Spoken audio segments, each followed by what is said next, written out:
First question है, Bastille के बारे में निम्न में से कौन सा कथन सत्य है? यह फ्रांस के किले की जेल थी। आमतौर पर लोग बास्तिल से घृणा करते थे। यह सम्राट की निरंकुश शक्ति का प्रतीक था, या उपरोक्त में से सभी?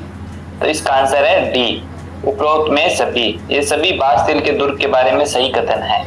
नेक्स्ट क्वेश्चन, फ्रांस की क्रांति कब हुई? 1689, 1789, 1889 या 1947? इसका सही आंसर है बी, 1789। फ्रांस की क्रांति 1789 में हुई थी। अगला क्वेश्चन, लुई 16वें किस राजवंश से संबंध था? बेनरिक राजवंश, बेनसन राजवंश, बूर्बो राजवंश, बारबिक राजवंश? इसका आंसर है सी, बूर्बो राजवंश। लुई 16वें था वो बूर्बो राजवंश से था। अगला क्वेश्चन, लिब्रे क्या थी? फ्रांस की मुद्रा, फ्रांस का झंडा, फ्रांस के राजमहल का नाम, फ्रांस के शासक का प्रधानमंत्री? आंसर है ए, फ्रांस की मुद्रा। लिब्रे फ्रांस की मुद्रा थी। फ्रांसीसी क्रांति के समय फ्रांस की मुद्रा लिब्रे थी। लुई 16वें फ्रांस की राजगद्दी पर कब आसीन हुआ? 1789 में, 1774 में, 1889 में, 1874 में? इसका सही आंसर है बी, 1774 में। लुई 16वें फ्रांस की राजगद्दी पर 1774 में आसीन हुआ था। क्वेश्चन 6, फ्रांसीसी क्रांति के समय फ्रांस पर किसका शासन था? मुसोलिनो, नेपोलियन, लुई 16वें या इनमें से कोई नहीं? तो इसका आंसर है सी, लुई 16वें। फ्रांसीसी क्रांति के समय फ्रांस पर लुई 16वें का शासन था।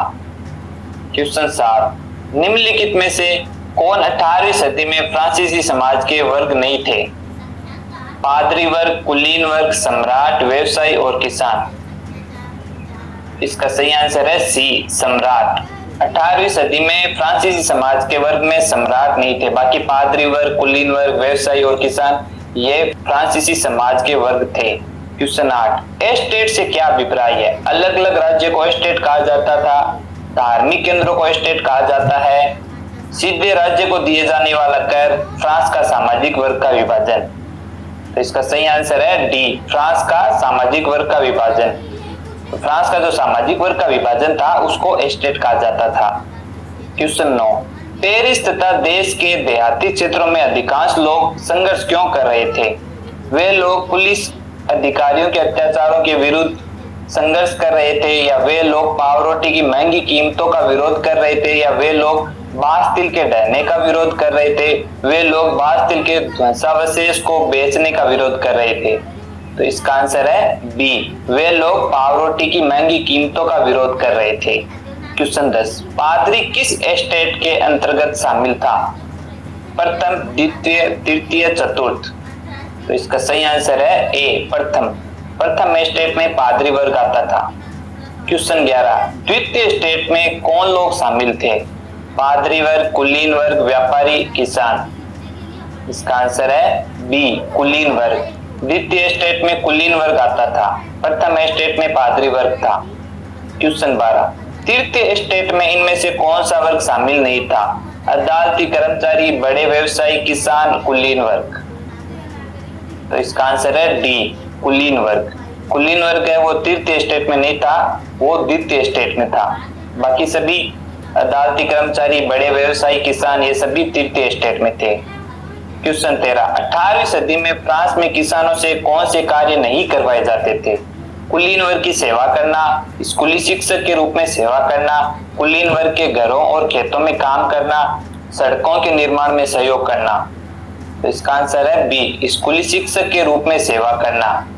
यह काम किसानों से नहीं करवाए जाते थे, बाकी सभी काम किसानों से करवाए जाते थे, जैसे कुलीन वर्ग की सेवा करना, कुलीन वर्ग के घरों और खेतों में काम करना, सड़कों के निर्माण में सहयोग करना, ये सभी किसानों से काम करवाए जाते थे।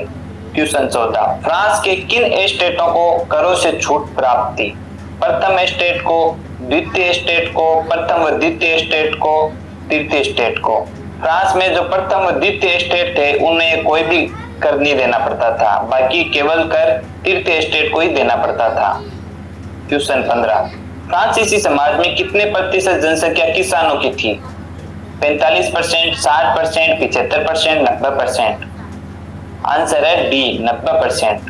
क्वेश्चन 16, 18वीं सदी में फ्रांस में किसानों से निम्न में से कौन से प्रत्यक्ष कर वसूले जाते थे? Taille, taille, tenths, tax. Answer है ए टाइल। टाइल जो कर था वो प्रत्यक्ष कर था जो किसानों से वसूले जाते थे। क्वेश्चन 17, इनमें से कौन चर्च द्वारा लिया जाने वाला धार्मिक कर था? टाइड, टाइल, लिब्रे, एस्टेट। तो इसका सही आंसर है ए टाइड। टाइड है वो चर्च द्वारा लिया जाने वाला धार्मिक कर था। क्वेश्चन 18, सन 1774 में जब लुई 16वें सम्राट बना तो राजकोष खाली होने का क्या कारण था? क्योंकि फ्रांस में लंबे समय तक युद्ध चले थे, क्योंकि सरकार वर्साई के महल और राज दरबार की शानो शौकत बनाए रखने के लिए फिजूल खर्ची करती थी, ए और बी दोनों, या क्योंकि बास्तिल ढहने के दौरान जनता ने राजकोष लूट लिया था? इसका आंसर है सी ए और बी दोनों, क्योंकि फ्रांस में लंबे समय तक युद्ध चले थे और सरकार वर्साई के महल और राज दरबार की शानो शौकत बनाए रखने के लिए फिजूल खर्ची करती थी, इस कारण वहां के राजकोष है वह खाली होने लग गए थे। क्वेश्चन 19, 1789 ईस्वी में जब फ्रांस में क्रांति हुई थी उस समय फ्रांस की जनसंख्या कितनी थी? 90 लाख, 1.5 करोड़, 2.3 करोड़, 2.8 करोड़। आंसर है D 2.8 crore. Question 20, two treatises of government के रचनाकार कौन है? रूसो, मोंटेस्क्यू, जॉन लॉक या वाल्टेयर? तो इसका सही आंसर है सी जॉन लॉक। क्वेश्चन 21, निम्न में से किस दार्शनिक ने जनता और उसके प्रतिनिधियों के बीच एक साथ आधारित सरकार का प्रस्ताव रखा? रूसो, जॉन लॉक, मोंटेस्क्यू या इनमें से कोई नहीं? तो इसका आंसर है B John Locke. Question 22, the spirit of the laws के लेखक कौन है? Rousseau, John Locke, Montesquieu, Locke? Answer है सी मोंटेस्क्यू। क्वेश्चन 23, निम्न में से फ्रांस में कौन सी राजनीतिक संस्था थी जिसमें तीनों एस्टेट अपने अपने प्रतिनिधि भेजते थे? नेशनल असेंबली, एस्टेट जनरल, राज दरबार या संसद? इसका सही आंसर है B Estate General. Question 24, Estate General के आह्वान पर तृतीय एस्टेट नेशनल असेंबली का गठन कब किया गया? 1789 में, 1791 में, 1792 में या 1804 में? इसका सही आंसर है ए 1789 में। क्वेश्चन 25, निम्नलिखित में से कौन सी एक विशेषता फ्रांस के 1791 के संविधान में नहीं थी? फ्रांस संवैधानिक राजतंत्र बना, इसने स्त्री और पुरुष के अधिकारों की घोषणा की, कर अदा करने वाले 25 वर्ष से अधिक उम्र वाले केवल पुरुषों को ही वोट देने का अधिकार दिया गया, बोलने की आजादी नहीं दी गई थी। इसका सही आंसर है डी बोलने की आजादी नहीं दी गई थी। क्वेश्चन 26, सम्राट के शक्तियों पर अंकुश लगाने और सभी मनुष्यों को मूलभूत अधिकार प्राप्त करने के लिए फ्रांस में संविधान कब बना? 1789 में, 1791 में, 1792 में या 1804 में? तो इसका सही आंसर है बी 1791 में। 1791 में फ्रांस में संविधान बना था। क्वेश्चन 27, नेशनल असेंबली ने कब करों, कर्तव्यों और बंधनों वाली सामंती व्यवस्था के उन्मूलन का आदेश पारित किया? सन 1784 में, सन 1789 में, सन 1781 में या सन 1783 में? इसका आंसर है बी 1789 में। क्वेश्चन 28, फ्रांस का सबसे सफलतम क्रांतिकारी राजनीतिक क्लब कौन सा था? ड्यूनिक, जैकोबिन, ज्यूरिक या इनमें से कोई नहीं? इसका सही आंसर है बी जैकोबिन। क्वेश्चन 29, फ्रांस गणराज्य कब बना? 1789, 1793, 1791, 1792? इसका आंसर है डी 1792। 1792 में फ्रांस गणराज्य बना था। क्वेश्चन 30, किस आरोप में लुई 16वें को मौत की सजा सुनाई गई? राजद्रोह, भ्रष्टाचार, नरसंहार या इनमें से कोई नहीं? तो इसका आंसर है ए राजद्रोह। राजद्रोह के आरोप में लुई 16वें को मौत की सजा सुनाई गई थी। क्वेश्चन 31, जैकोबिन क्लब क्या था? अमीर सामंतों का जुआ खेलने का अड्डा, पादरियों के सामूहिक चर्चा का स्थल, 60 वर्ष से अधिक आयु वर्ग के लोगों का आश्रम, छोटे दुकानदार और कारीगरों का क्लब? तो इसका सही आंसर होगा डी जैकोबिन क्लब छोटे दुकानदार और कारीगरों का क्लब था। क्वेश्चन 32, जैकोबिन का नेता कौन था? Robespierre, Rousseau, Locke, Montesquieu? इसका आंसर है A Robespierre. Robespierre Jacobin club का नेता था। क्वेश्चन 33, फ्रांस में किसने राजतंत्र का अंत करके इसे एक गणतंत्र घोषित किया था? पादरी वर्ग ने, नेशनल असेंबली ने, कन्वेंशन ने या सम्राट ने? इसका सही आंसर होगा सी, कन्वेंशन ने। कन्वेंशन ने फ्रांस में राजतंत्र का अंत करके इसे एक गणतंत्र घोषित किया था। क्वेश्चन 34, नेपोलियन फ्रांस का सम्राट कब बना? 1792, 1793, 1804, 1815?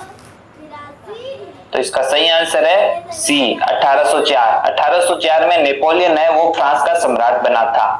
क्वेश्चन 35, वाटरलू की लड़ाई कब हुई थी? 1804, 1809, 1815, 1821? इसका सही आंसर है सी, 1815। 1815 में वाटरलू की लड़ाई हुई थी। क्वेश्चन 36, द सोशल कॉन्ट्रैक्ट नामक पुस्तक किसने लिखी? रूसो, मोंटेस्क्यू, वोल्टेयर या लॉक? तो इसका सही आंसर है ए, रूसो। क्वेश्चन 37, तीसरा स्टेट क्या है नाम से प्रचार पुस्तिका किसने लिखी? Mirabeau, Abbe Sieyes, Montesquieu, Rousseau? Answer है बी, आबेसिए। क्वेश्चन 38, इनमें से सक्रिय नागरिक से संबंधित सही कथन का चुनाव करें। 18 वर्ष से ऊपर सभी आयु वर्ग के लोग, 25 वर्ष से ऊपर सभी पुरुष, 25 वर्ष से अधिक आयु वर्ग के ऐसे पुरुष जिन्हें मत देने का अधिकार प्राप्त था, या फ्रांस में जन्म लेने वाले सभी लोगों को? तो इसका आंसर है सी, 25 वर्ष से अधिक आयु वर्ग के ऐसे पुरुष जिन्हें मत देने का अधिकार प्राप्त था, उन्हें सक्रिय नागरिक कहते थे। क्वेश्चन 39, आतंक का राज किसने स्थापित किया? लुई सोल्वे ने, रोबेस्पियर ने, आबेसिए ने या मोंटेस्क्यू ने? इसका आंसर है बी, रोबेस्पियर ने। क्वेश्चन 40, गिलोटिन क्या था? कैदियों को कैद करके रखने वाला जेल, खेल का मैदान, सिर धड़ से अलग करने वाली मशीन या गांव में बैठने वाले पंचायत स्थल? इसका आंसर है सी, सिर धड़ से अलग करने वाली मशीन। गिलोटिन सिर धड़ से अलग करने वाली मशीन थी। क्वेश्चन 41, मैक्सिमिलियन रोबेस्पियर को गिलोटिन पर कब चढ़ाया गया?